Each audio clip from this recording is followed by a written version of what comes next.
This episode is brought to you by Capital One. Capital One's tech team isn't just talking about multi-agentic AI, they already deployed one. It's called Chat Concierge, and it's simplifying car shopping. Using self-reflection and layered reasoning with live API checks, it doesn't just help buyers find a car they love. It helps schedule a test drive, get pre-approved for financing, and estimate trade-in value. Advanced, intuitive, and deployed. That's how they stack. That's technology at Capital One. The market's uncertain, revenue's tight, and hiring on hold. That's why results-driven companies are using Upwork to keep work moving. Go to Upwork.com today and start hiring proven freelance talent fast. No bulky overhead. No rigid long-term contracts. Just the right expert right when you need them. Work smarter and faster with Upwork. Go to Upwork.com now and find your freelance expert. That's UPWORK.com. Post a job for free and get started today. If you're a smoker or vapor, ready to make a change, you really only need one good reason. But with Zyn nicotine pouches, you'll discover many good reasons. Zyn is America's #1 nicotine pouch brand. Plus, Zyn offers a robust rewards program. There are lots of options when it comes to nicotine satisfaction, but there's only one Zyn. Check out Zyn.com/find to find Zyn at a store near you. Warning, this product contains nicotine. Nicotine is an addictive chemical. Hey, it's Maya and Sim from the Girls That Invest podcast. If you are an IT or security pro, you know managing devices, identities, and applications can feel overwhelming and honestly risky. That's where Trellica by 1Password comes in. It helps conquer SaaS sprawl and shadow IT by discovering every app your team uses, managed or not. With pre-built app profiles, you can assess risk, manage access, and even optimize your software spend. Plus, it simplifies onboarding, offboarding, and compliance, all while cutting costs by eliminating unused licenses. Take the first step to better security for your team. Learn more at onepassword.com/special offer.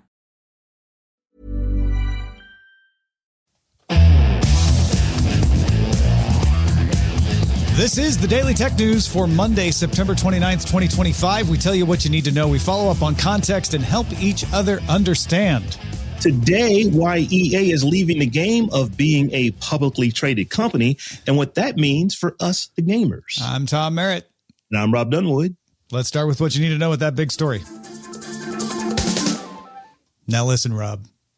Jason got to go to Ireland to cover a bunch of startups, and he's going to come back tomorrow and talk about it. So we'll have to keep our jealousy under control. But the big story today is that Electronic Arts announced that a partnership of Silver Lake, Saudi Arabia's public investment fund, and Affinity Partners will pay $55 billion for a leveraged buyout, taking the gaming company private. EA CEO Andrew Wilson is expected to stay on after the sale. And that sale is not going to happen anytime soon. We'll get to that in a second. PIF, the Saudi Arabian investment fund, already had a 9.9% stake in EA, so that's part of this. And PIF has been expanding its gaming stakes lately. It's got stakes in Nintendo, minority stakes, but significant ones. Take-Two, Activision Blizzard. Yeah, Microsoft owns most of it, but PIF has a little chunk.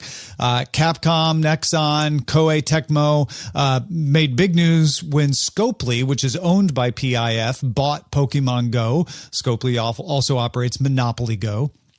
So that's one of the owners here. Silver Lake, long time Silicon Valley investment fund, helped Dell go private in 2013. Its name has been associated with the TikTok acquisition that might happen soon. That's the other one. And then Affinity Partner is Jared Kushner's company. He's the CEO. If for some reason you don't recognize his name, he's married to the president's daughter.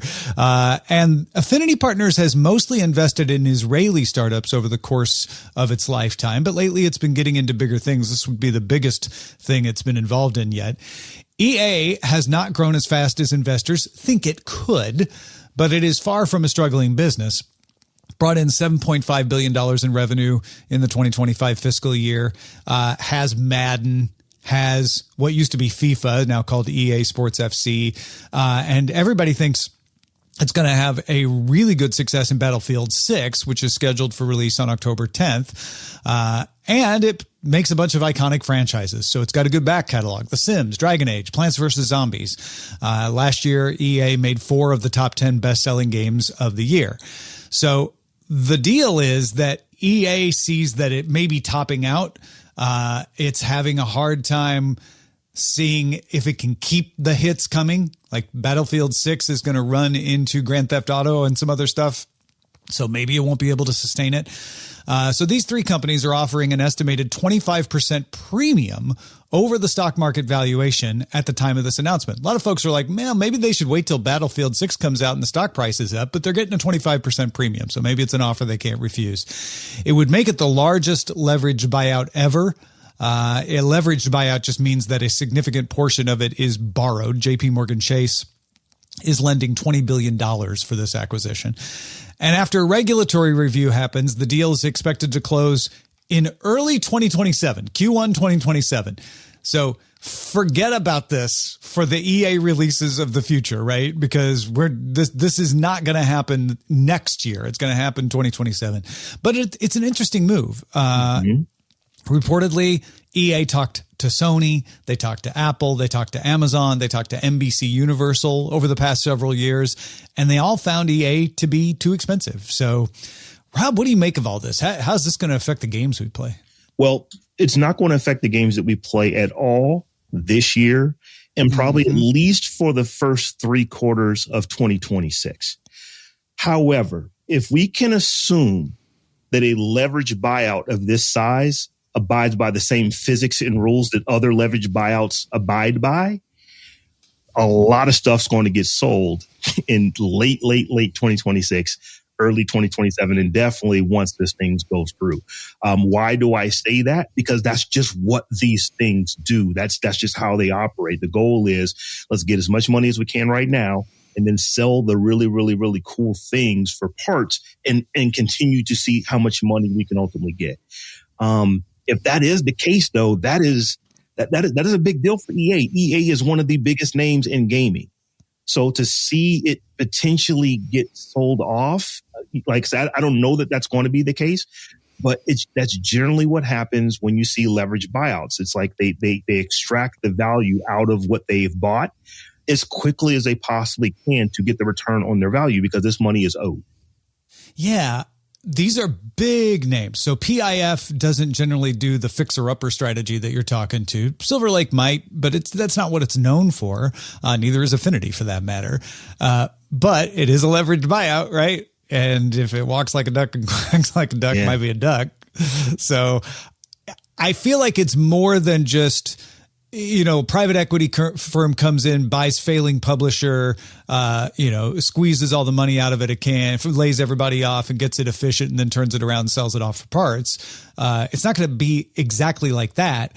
I do think you're right that if everybody was coming to EA and saying, I'm sorry, it's too much to swallow at once, the strategy might be for these companies to say, well, let's make it so that it's not too much to swallow at once, or divide things up in a way that makes it easier to sell.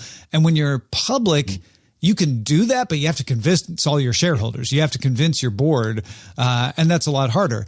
If Silver Lake, PIF, and Affinity are coming in with that as their idea, they're already convinced, and they don't have to report to shareholders because they're taking it private.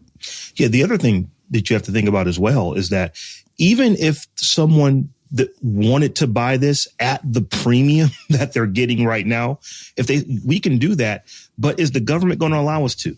Because there's only a few companies that could spend this kind of money on this. Yeah. And they are named Sony. They are named Microsoft. They are big, ginormous companies that have to go through enormous amounts of regulation. And even though, once this becomes a private equity deal, those type of companies will still have to jump through a few hoops. They won't have to jump through all the hoops. They'll just have to jump through a few because of how big they are and how much they want to spend on a private thing that they might purchase. It's not all the regulatory stuff that they would have to go through while these companies are public. So, like I said, I hate to see this for an EA, but like I said, if the physics work the same, you will say, hey, who wants to buy Madden? Who wants to buy 2K? Who wants to buy Plants vs. Zombies? Those things are generally the things that, because they are so valuable. Hey, I'll take Plants vs. Zombies. I'll take Madden. I'll take these. And I think you will see ultimately in 2027 and further on, you'll see a breakup of this company.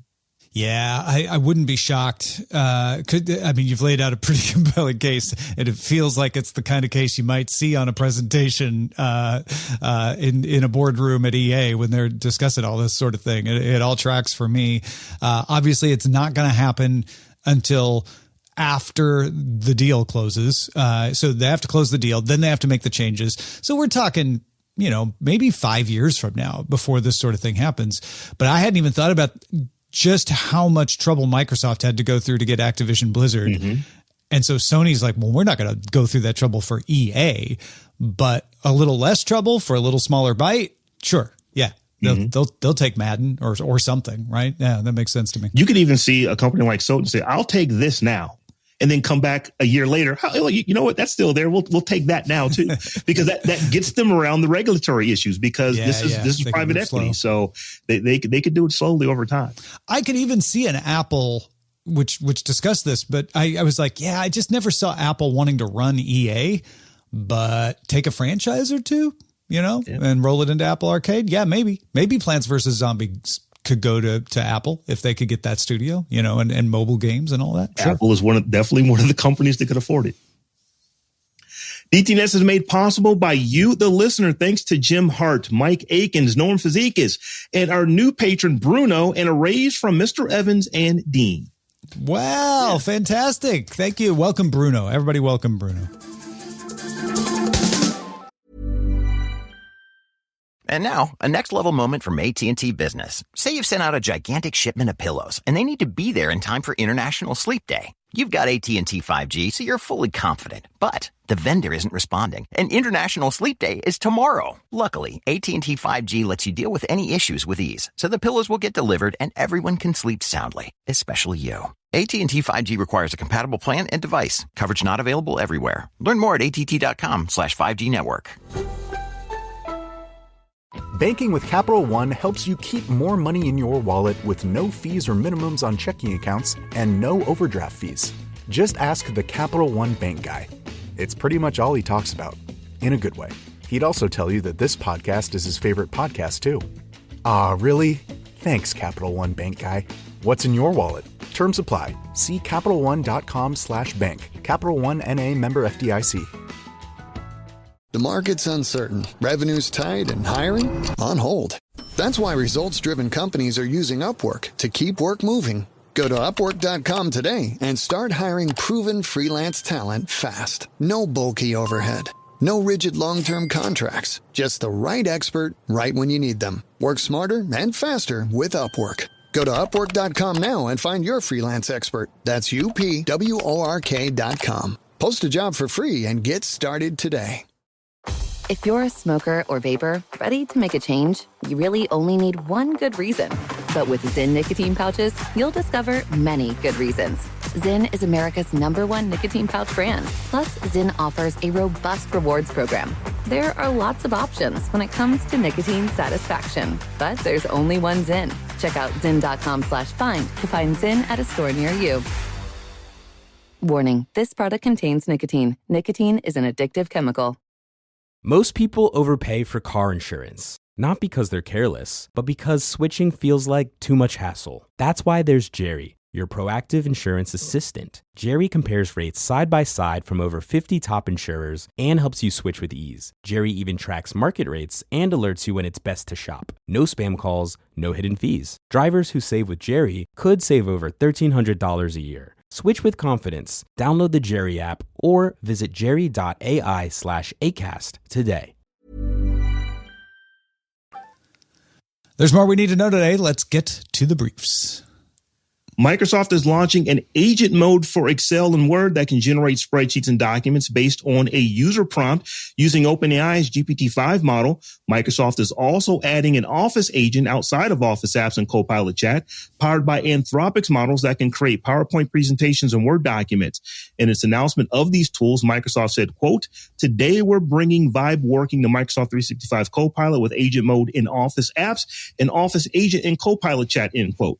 The new tools are available in the Frontier program for Microsoft 365 Copilot customers or Microsoft 365 personal and family subscribers. The Excel and Word agent modes are only available on the web at launch, but will come to desktops soon. Everybody's just focusing on the use of the word vibe working. And if you don't know, vibe coding is the phrase for just using these models to create the code, so that then you can just put it together and maybe refine it. But it's just the vibes of what you want instead of having to hammer out the code. I get why they say it, because it brings across the image of like, oh, I could just tell it to make the presentation I want or the spreadsheet I want, which is what it'll do. I don't know that it has the same vibe, for lack of a better word, that vibe coding does. I am not surprised that they used the word, but Sure. I wouldn't have been shocked if they wouldn't have used it, because my gut tells me is that vibe has about another 3 to 6 months before people can't say it. So Microsoft said, let's go ahead and use it now. We're making the announcement now. Let's use it before all of the goodwill that is in vibe coding is eaten up, because as we move further and further and further along, vibe coding is not as great as we thought it once was going to be. Also, Microsoft put out an accuracy rate from Spreadsheet Bench of 57.2% for its agent mode in Excel, compared to human accuracy of 71.3%. So, that's not horrible. Certainly, if I had a really complex spreadsheet, that'll save me some time.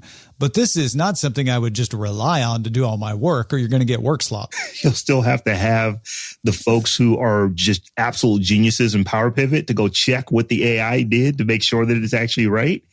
Might be easier just to have those guys do it in the first place. Some cases. Well, and speaking, Power Pivot and pivot tables, all that stuff, this could do that for people who can't do it. Mm-hmm. And if you were looking at the results and saying, oh, no, those results are the same, you probably have a very good chance that it is doing it right.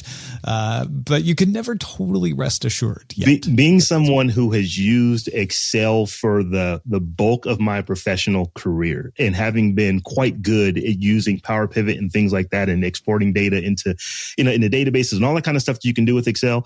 If anyone told me that they created a Power Pivot and they didn't know what Power Pivot was before they created the Power Pivot, I would not trust the data. I simply just did. Yeah. There's a lot that goes on in there that can look right for a while and then maybe not be right. OpenAI officially introduced its parental controls in ChatGPT on Monday. Everybody's been talking about this for a few weeks, and OpenAI kind of telegraphed that this was coming. It's now there. Parents can set quiet hours, turn off memory, turn off voice mode, turn off image generation, opt out of model training. Of course, you have to have the teen on a teen account to do this, but that's true of everything, right? Teen accounts also get a reduced possibility of having graphic content or extreme beauty ideals, and a system to recognize potential self-harm.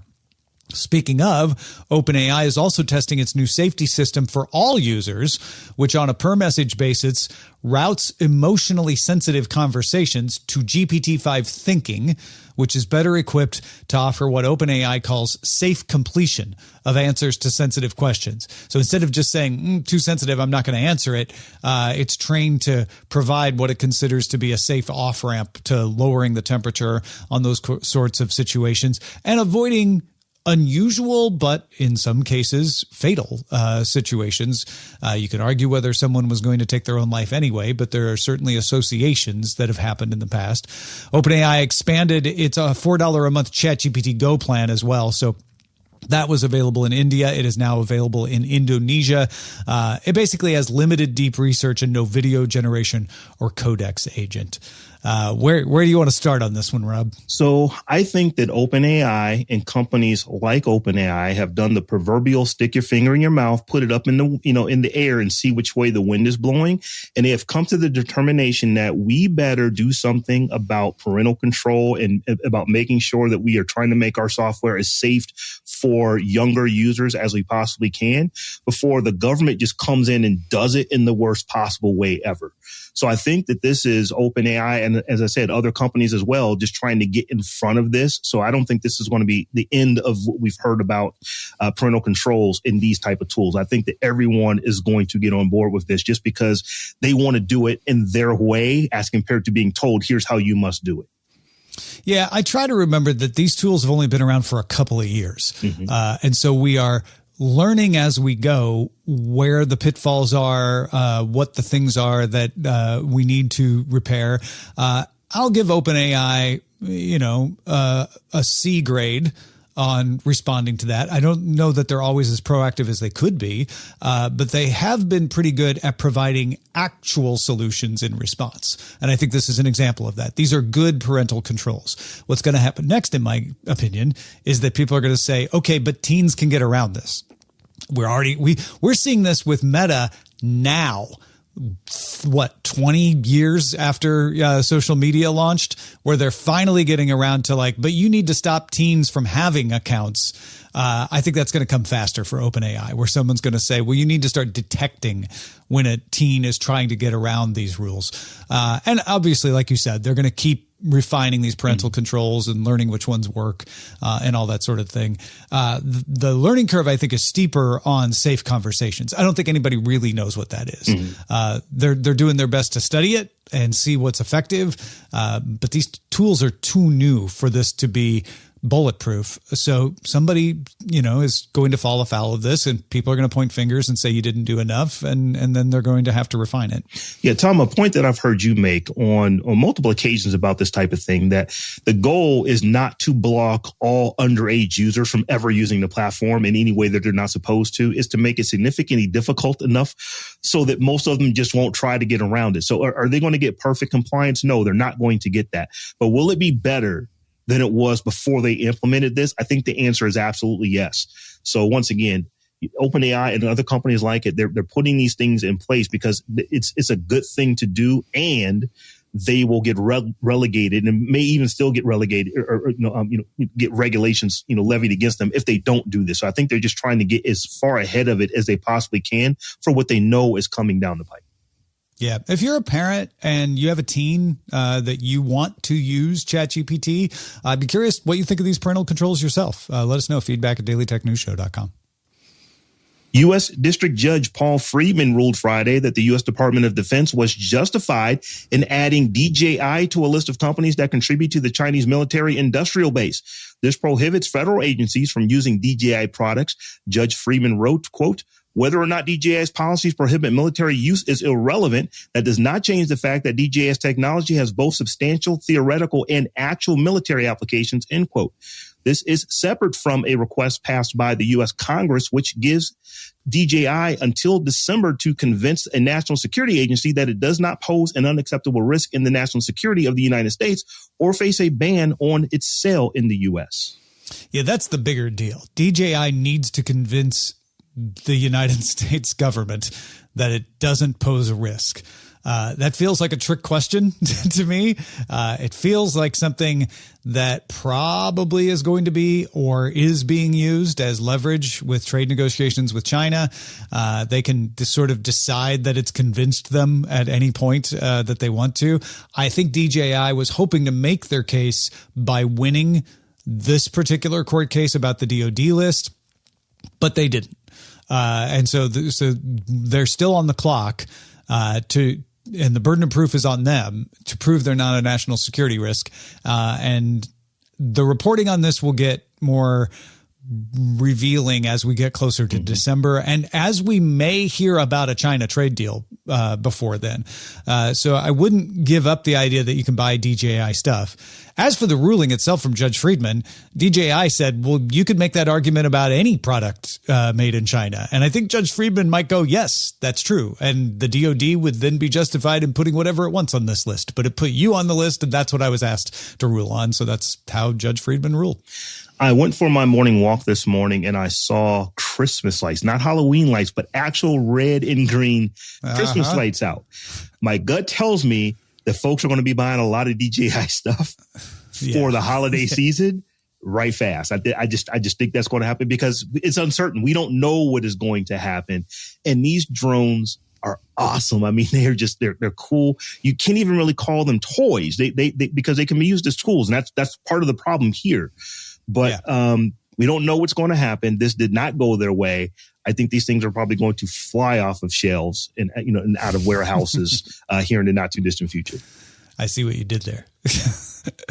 Last week, Qualcomm showed a reference laptop running its Snapdragon X2 Elite Extreme chip beating Apple Silicon. As expected, benchmarkers have been checking those claims and now note that the Apple M4 Max beats the X2 Elite Extreme by 9.5% on a single-thread Cinebench 2024 test and 2.8% multi-thread. Now, that's enough to give Apple the bragging rights, don't get me wrong, but that's still a big improvement for Qualcomm, putting it arguably on par or close enough to par that if you like buying a laptop that runs Windows and has Qualcomm, you're not going to be giving up all that much. Meanwhile, Tom's Hardware found that Apple's new A19 chips, those are the ones in the new iPhone 17 line, are the fastest CPUs available. A19 and A19 Pro were almost on par with each other, according to Passmark. Now, of course, speed is not everything, and the chips don't perform as well on multi-thread benchmarks as they do on single-thread. But still, both A19 and A19 Pro on single-thread beat actively cooled chips like Intel's Core Ultra 9 258K, AMD's EPYC 48585PX, and even beat Apple's own M3 Ultra in these benchmarks. So you're getting some impressive chips in those phones. These chips are what we would call fast. They're lightning fast.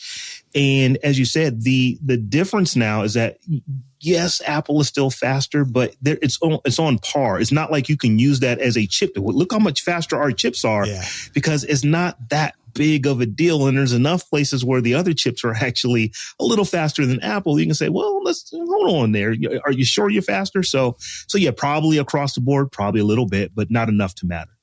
Yeah. Speed isn't everything in the desktop chips. So it starts to come down to use cases, which is what that's the conversation Qualcomm wants to be having is not we're so far behind, but well, what are you using it for? We're better at this. Maybe Apple's better at that.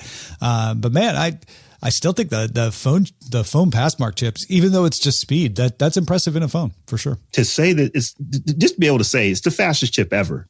That is still pretty cool. It's pretty nice bragging rights, even if it's just bragging rights.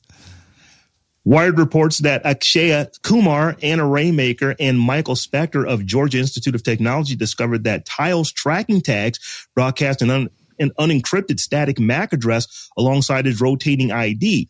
This could be used by a malicious actor to rebroadcast the information to make it appear as if the tag is near someone. In other words, they could frame the Tile owner to look as if they're stalking someone. Security researchers reported the findings to Tile in November, but Tile stopped talking to them in February. Yeah, and Tile just told Wired, we've made security improvements. They didn't comment on this specifically. Not having them encrypted, I think, is the biggest problem here. Broadcasting the MAC address isn't great, but if it was encrypted, maybe not as big of a deal. Certainly not as big of a deal as it being unencrypted. Also, this report said the rotating IDs were predictable.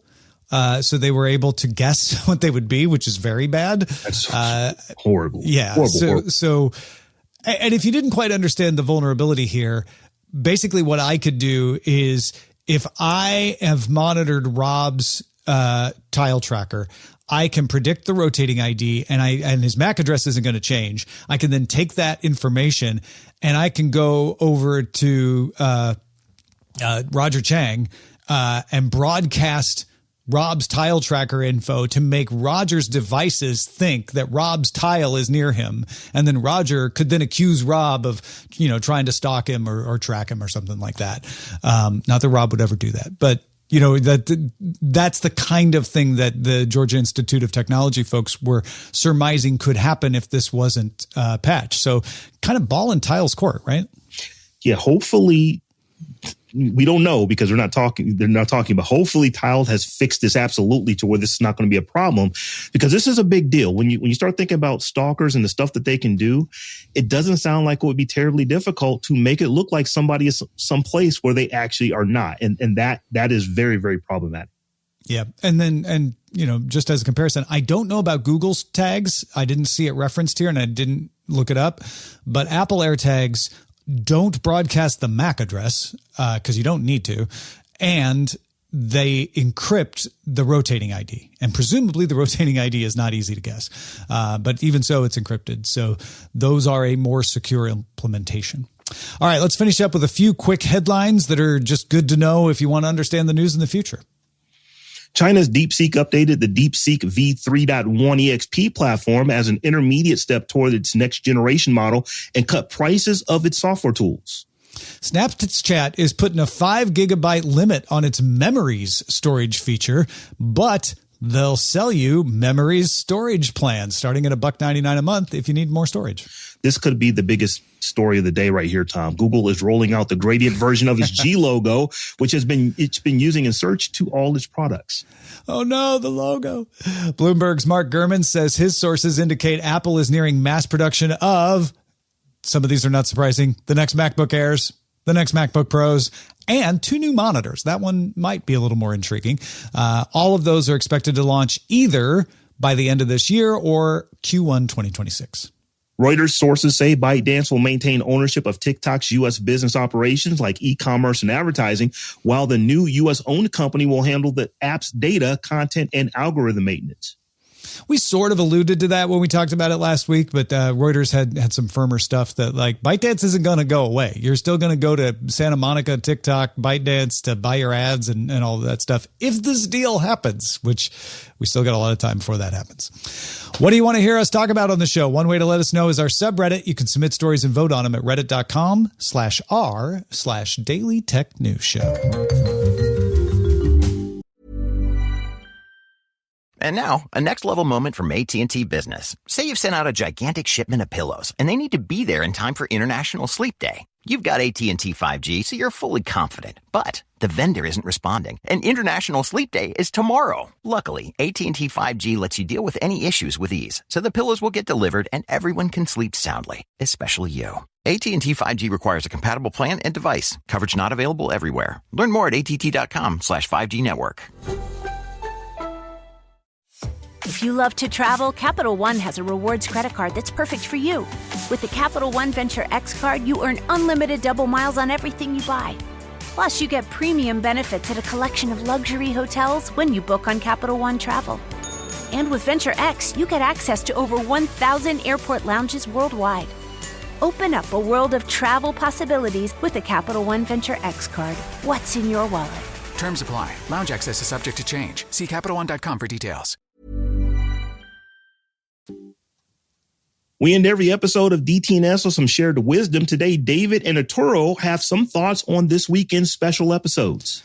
Yeah, on Saturday, Jen Cutter and I did a month in review. That's something we're trying out. Might do it every month. And then on Sunday, I had a great conversation with Dr. Jerry Tolbert about Tylenol. Just very nuts and bolts. Here's what we actually know and here's what we don't without getting political. Arturo wrote, I've been in Japan for the month, and the monthly recap was particularly well timed for me. I've been able to listen to some of the weekly Daily Tech headline recaps, and they're somewhat useful to me too. But on weekends, I have less time to listen alone. So this monthly one especially hit the spot. And then David wrote, just listened to The Truth About Tylenol. It was brilliant. I went into it apprehensive, hoping it wasn't going to be political and wondering how it fit into the DTNS remit. All my fears were allayed. Dr. Jerry Tolbert brought clear-headed facts to the table, helping me understand the situation better. Did it truly fit into the DTNS wheelhouse? I'm not completely convinced that it did, but when it's this good, I'm happy to welcome it in. And the same goes for the episodes with Dr. Nikki, too. Please keep up the good work. Those are some nice comments. Folks, yeah, folks like the stuff that we're doing at different times, whether it be during the week or on the weekends. Yeah, we got really good comments about the Tylenol episode, which I too thought Dr. Jerry Tolbert was fantastic with. And we got positive response to the month in review from people saying, oh, this was great. I feel like I don't have to go back and listen to every episode. I can just, I'm caught up now and I can start over, which was kind of the idea there too. So heartening to hear that. And I figured we'd read these in case people were like, oh yeah, I haven't got to those episodes now. You've got a better idea of what you're looking at.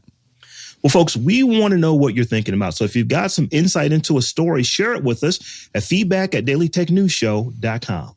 Yeah, big thanks to David and Arturo for contributing to today's show. Thank you for being along for Daily Tech News Show. You can keep us in business. Just become a patron. Patreon.com/DTNS. Talk to you soon.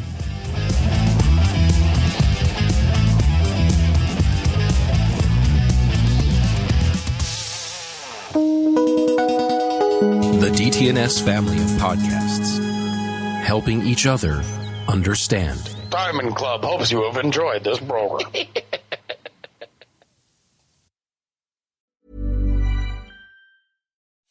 If you love to travel, Capital One has a rewards credit card that's perfect for you. With the Capital One Venture X card, you earn unlimited double miles on everything you buy. Plus, you get premium benefits at a collection of luxury hotels when you book on Capital One Travel. And with Venture X, you get access to over 1,000 airport lounges worldwide. Open up a world of travel possibilities with a Capital One Venture X card. What's in your wallet? Terms apply. Lounge access is subject to change. See CapitalOne.com for details. If you're a smoker or vapor, ready to make a change, you really only need one good reason. But with Zyn nicotine pouches, you'll discover many good reasons. Zyn is America's #1 nicotine pouch brand. Plus, Zyn offers a robust rewards program. There are lots of options when it comes to nicotine satisfaction, but there's only one Zyn. Check out zyn.com/find to find Zyn at a store near you. Warning, this product contains nicotine. Nicotine is an addictive chemical.